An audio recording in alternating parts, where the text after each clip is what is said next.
mo ti jíṣẹ́ bọ̀ bàbá máa ṣe láṣẹ pé Bísí Ológe Bísí Ológe show àwa la ní show tiwa ni ẹ má wò ó ẹ má yí kú òǹbẹ Rémi Adébáyọ̀ Ṣítàbí ọmọ Èkó pàtàkì ọmọ Èkó arómi sálẹ̀gbẹ̀lẹ̀gbẹ̀ bẹ́ẹ̀ ni nílùú Èkó wa yìí náà ni Bísí Ológe show àwọn tó ẹ máa gbádùn ẹ máa bá pàdé bẹ́ẹ̀ ẹ má wò ó dọ́tọ̀ sí náà.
tó sọ lórí ọ̀nà tó rẹ̀ kọjá.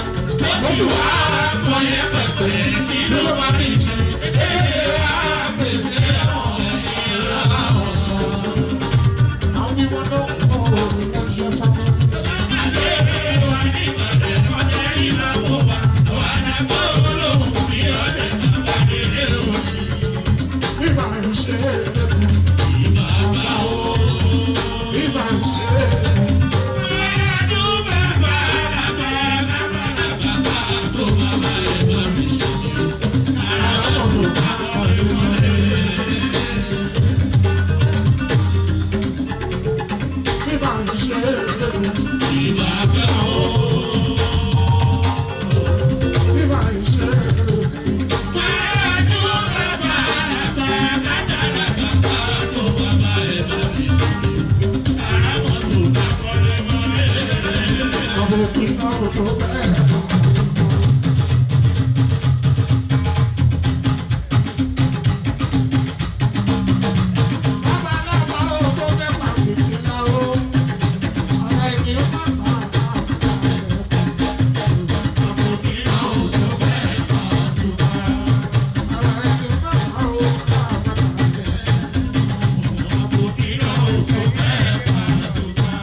Thanks for watching this video. Please don't forget to click on subscribe button.